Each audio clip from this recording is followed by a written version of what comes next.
Okay, Patrik, take it away. Hi everybody, very happy to be here. I'm not as earnest and angry as this picture shows when Dezeen has been showing me in this light, and I hope I give you a different perspective. Before I show some of the videos, I just wanted to premise this by saying Zaha Architects' success is based on the symbiosis with educational institutions, particularly with the AA. So we're incredibly grateful, and that continues to this day. But it was also the way Zaha set up her career, working directly out of school at the AA with students, winning competitions, and 5 years later setting up a studio, working with students, ex-students, and I've continued that right out of school before being actually finished as a student, joining the studio, and also started teaching right away. And in particular, since '96 at the Design Research Lab, which you see some videos, it was coinciding with the kind of takeoff of digital media in architecture. We continued that symbiosis, and if you look at the firm now, it's full of ex-students from the last 23 of DRL in particular, but also other studios we did earlier and later, all the way from the board of directors of Zaha Architects through all levels of associate directors, senior associate, lead architects, all the way to the latest batch of young architects coming in. So I'm incredibly grateful. It's been incredibly important that we did the innovation within these firms, and there's many other firms who've been doing this, growing out of this. You need the school as an experimentation field, as a platform of research, taking the investment of your time and the students' time and the place and the space which is given by the schools and their ability to exhibit, to build up that repertoire, which you then start to set up an innovative intervention in the real world. And I think that's very important, and still going on. And what is important is that space of experimentation. We called the studio was called the Design Research Lab, and it's still called that.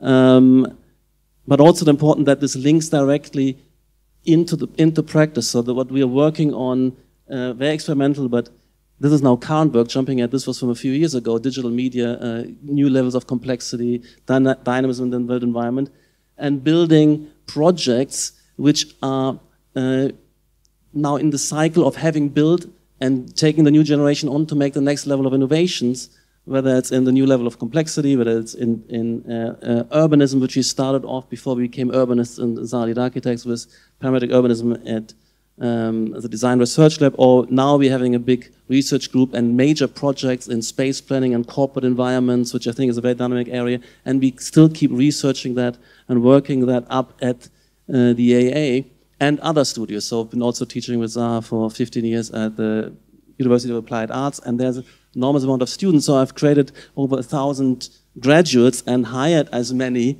not all still with us, so I know what I'm talking about. And I wanted to talk about the AA and what it has become and how important it was. And this kept going all through the 90s into the early 2000s, but something has changed. By the way, this is the what we're working on now. We're having these complex, deep, high productivity work environments, and we're starting to simulate in Unity actually as well through game engines, interaction scenarios, and this kind of live process modeling, and to test out the environments, know what they mean through populating them with autonomous agents with utility functions. So we have this with the students, and we have quite extreme AI-empowered furniture systems interacting as well, architectural agents and human agents. But also want to come to this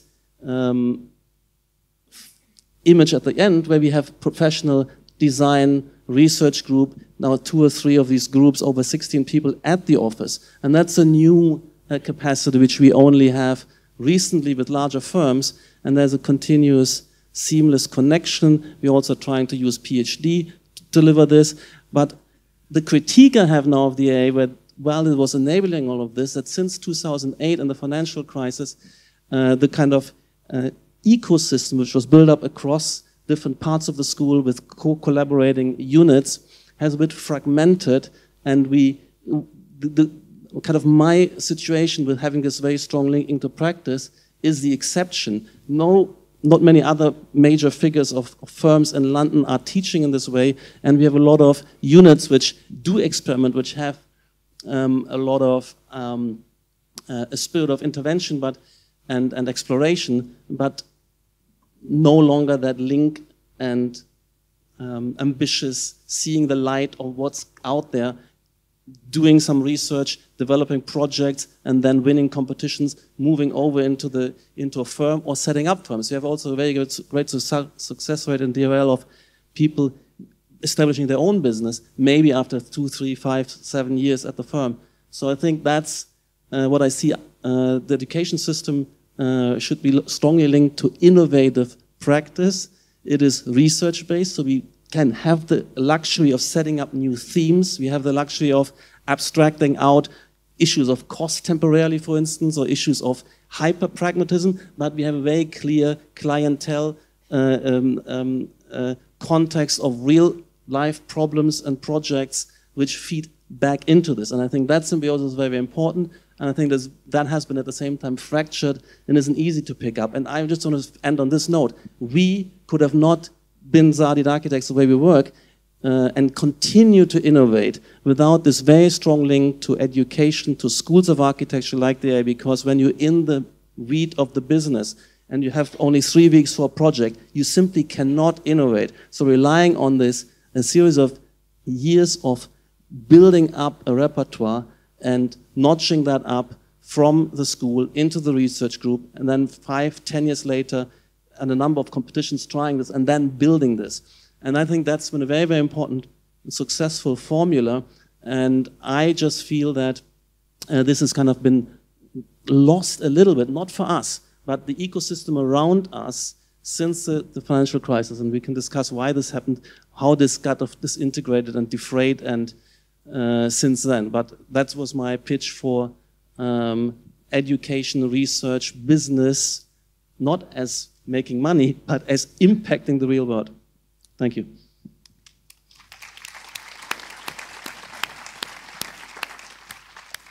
So do you think that it is worth it? Because the AA is quite an expensive institution for students. And if you're saying that, you know, people aren't graduating with a kind of career-ready portfolio, how can you justify the cost of an architecture education today?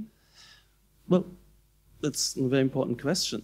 And I think for the people who invested in, for instance, the Design Research Lab, we have a good track record of them. We create a kind of ecosystem community around the world, and I know where they are and what they've been doing. That has been working very well. It's been a bit unusual because we're working in teams. We don't, and always in teams, and we have this kind of research focus which always crystallizes in a tangible design proposition.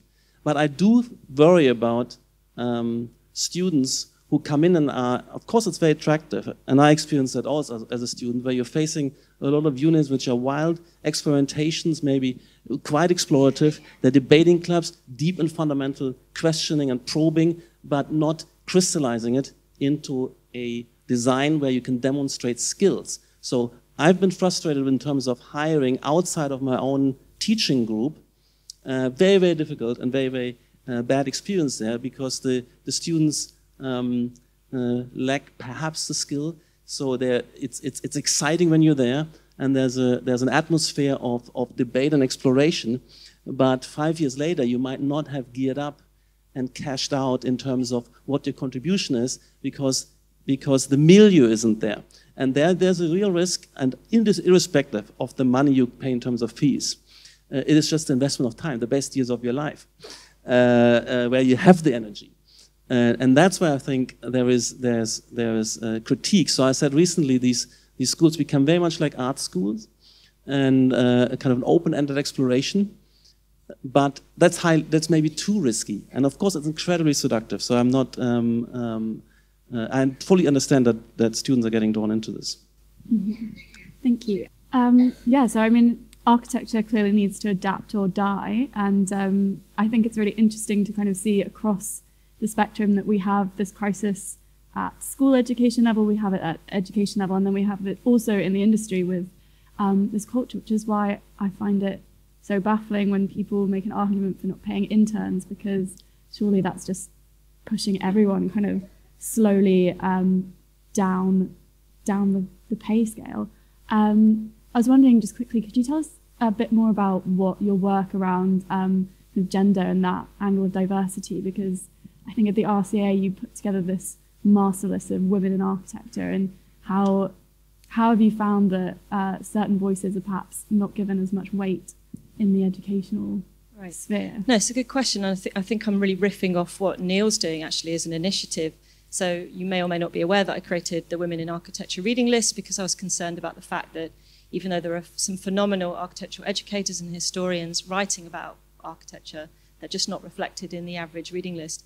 And speaking to Neil's point, if you can't see it, it's hard to be it, right? We have to provide a profession that reflects the people it's designed to serve. And if we're not doing that, then we're not remaining relevant, we're not remaining inclusive. So I think that's one thing. The other issue I think that's really facing education that's not got to grips with is what we understand to be knowledge. Who produces it? Who owns it?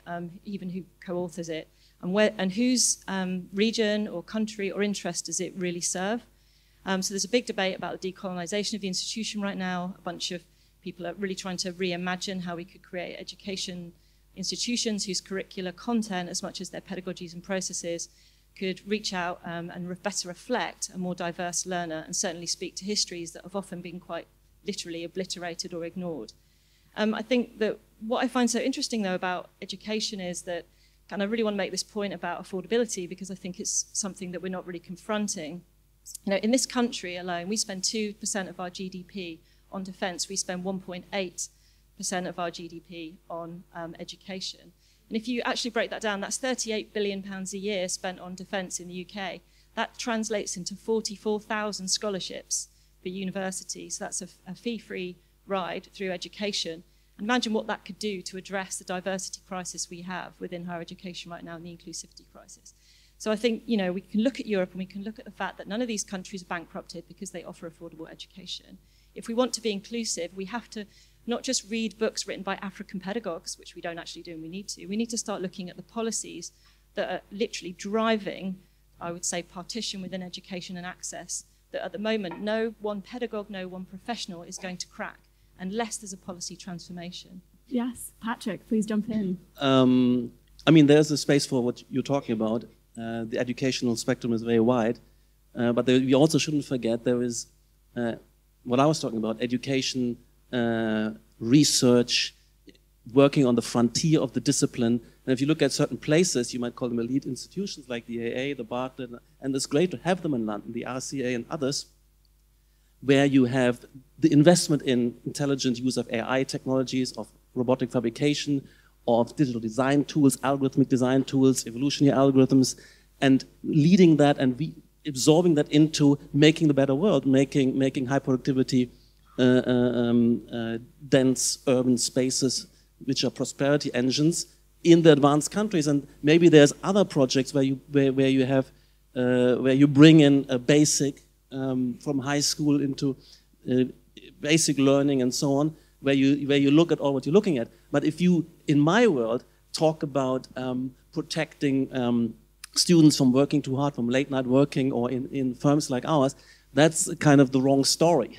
This is a competitive places where people are eager and have passion and want to succeed and want to do something, and you can't do that if you're told that if you work beyond kind of 8 hours, you kind of self-exploitation and something is wrong with you. This will certainly not work, and there will be others who push this forward. And we look at China. China is an amazing engine for this, and you feel the hunger and the eagerness, and also all the firms starting up. And I just love this kind of prosperity engine moving forward, and I want in 10, 20 years the world to change. And I don't like your philosophy, if you apply this to our world, means a kind of slow down, freezing up, paralyzing. It's a kind of socialist kind of world of stagnation, and that's nearly what Europe has become.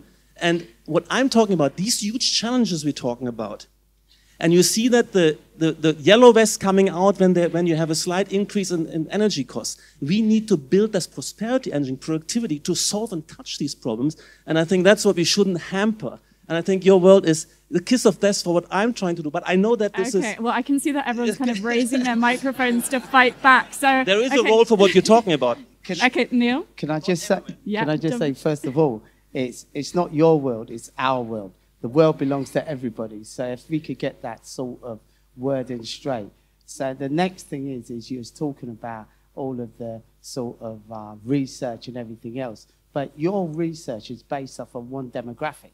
You're not looking at the demographics of the other people who are involved in the world. The world is me, you. Everybody is what Harriet was talking about. But you've excluded a whole race, a whole sort of demographics through just... I've excluded nobody.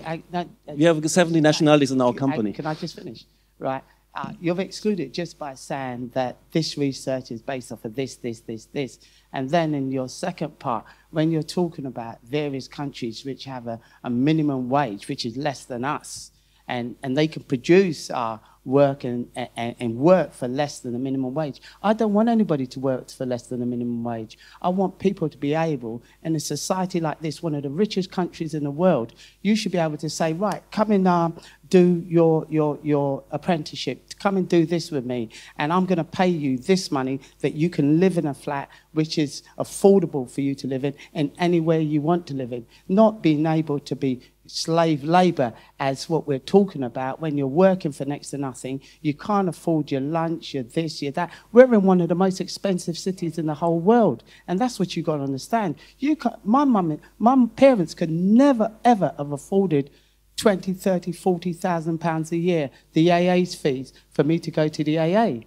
So you need to readdress your periscope and see what some of the real people are really thinking. Sorry. Yeah. I think, especially when you talk about the kind of crux and the heart of the architecture being pushing that research forward and everything moving so fast, but you're pushing from one direction and you're pushing from one demographic. And to really create this breadth of knowledge and research like you talk about, then you need to create breadth within who's creating that. And education is the bottleneck for that. If you don't diversify education, how can you ever expect to have a diverse industry? It kind of cuts off a talent pool at the source, and you can then only recruit from one pool.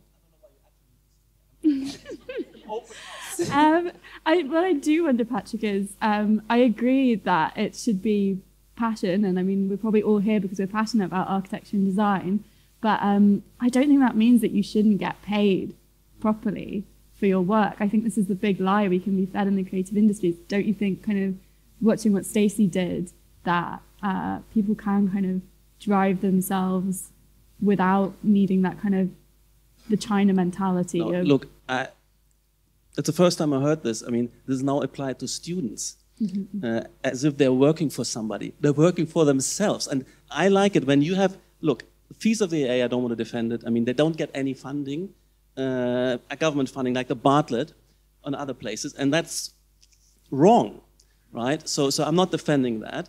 But once you're in there, and if you invested something, and even if you are eager to get the most out of this, so to have this kind of artificial being told that you shouldn't work hard, and the young guys coming into the office, is not that they get a decent wage, but they work, those who are ambitious and eager, they work more, and I think that's, Patrick, that's not immoral. Okay. So listen, I think it's very important to just bust a myth here that actually longer hours equals productivity. There's been goodness knows how many studies that have identified that the UK is actually less productive than countries that have a limit on... Nobody's forcing. That they find, they discovered it themselves. Yeah, but that's just it. No one's forcing. No one in the room is saying we need to limit the working hours a week. We're just saying there needs to be some form of balance within the industry.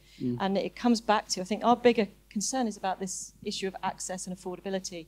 You know, the productivity debate is a whole other debate that, you know, you can have, but I think it's marginal to what we're really talking about here. But we should not assume that actually working relentless hours necessarily results in any more, I would say, impactful outcomes. If this is about research, meaningful research, speaking as an academic, is something that impacts on society. And I think that if your research is exclusive, is being done by the people that it's not designed to serve, then one has to question how impactful and how relevant those research outcomes are. That's my view. Just one other thing. Yeah. I must say, the Bartlett are making great strides forward. They've got, starting next year, I think it's 2020 for sure, they've got something called a Bartlett Promise. And now that's for people from non-traditional backgrounds, and you have to go through certain sort of criteria. But they will pay for your course, they'll pay for your accommodations, and they'll pay for your equipment and tools. And there are a lot of universities now that are identifying that they need to engage. So next year, I'm engaging with Cambridge University, where myself and one of my alumni group, we've devised a program where it's called Demystifying Cambridge, where we're taking students to Cambridge University and trying to peel back the layers of these sort of Russell group of universities who are exclusive and they've got money behind them, and it's all the facade of this idea that you have to have this and this is not for me. And when everything's for everybody. And that's what we've got to understand, that we live in one world and there's only one planet and it's for everybody, not exclusive for you got money, so you're in this category, you haven't got money, you're in this category. I think that's a really positive note to end it on. There's also an architectural workers union that started up, so everyone joined the union. Thank you so much to my panelists. Thank you all for being succinct and polite with your interruptions. And yeah, great.